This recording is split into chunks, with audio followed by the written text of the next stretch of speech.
Writing a play can seem like a daunting and time-consuming task, but with the proper amount of preparation and planning ahead of time, you can make it a lot easier for yourself.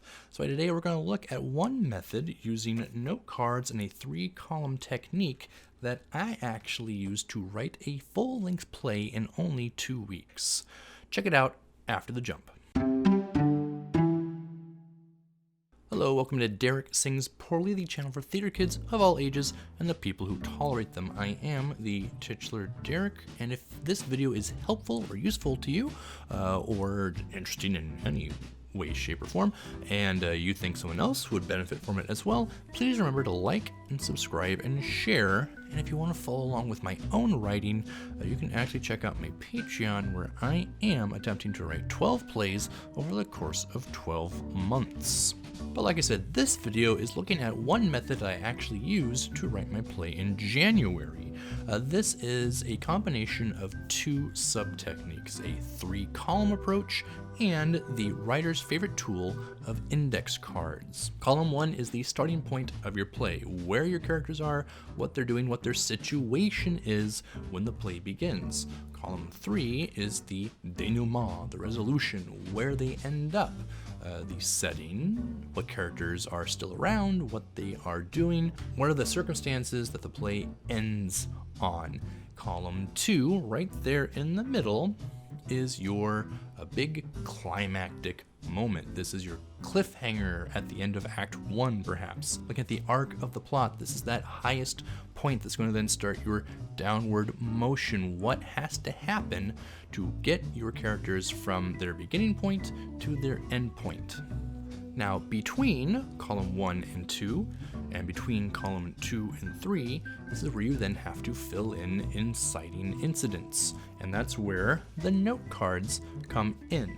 Now, traditionally, writers use note cards in a variety of ways, but the most common is to place each kind of character note or plot point on a card and make sort of a card wall where you can organize and lay them out visually.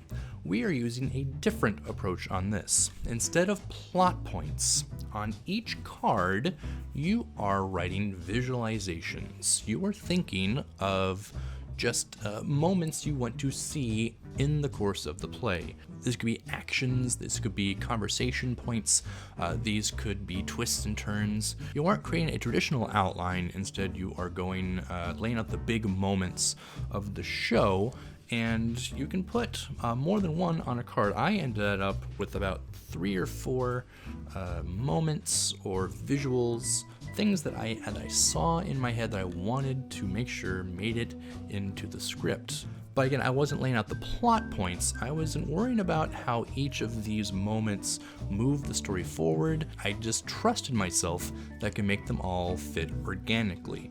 And then that's what I did. I just wrote organically, going card by card and making sure that I included all of those moments that I saw in my head. So this is a way of letting yourself be extemporaneous while you are working. And this type of chunking also lets you feel a sense of accomplishment while you're writing, because you can check off each little moment or each card as you go. If you don't get through a full scene, at least you got through a moment on the card. You achieved something that day of writing. And that's important because that's what then drives you to keep going. If you don't feel like you're making progress, it's easy to get caught up on how much you still have left to do. But if you can say, hey, I crossed off something that I needed to have, I made sure that there was a big moment in my show, or I got through this entire card in one sitting, I did really good today. That is going to help you keep going. So that was just one technique that you could use to lay out your play before you start writing, and we'll be looking at more in the future. But let me know in the comments what other concerns or challenges that you've had while trying to start up your playwriting hobby or career, and be sure to like and subscribe so you can see tips we do in the future. And remember that if you want to see how I put these to use, including pictures of my own actual cards and my thought process, you can find that all on my Patreon page. But for now, thanks for watching. Peace and all good.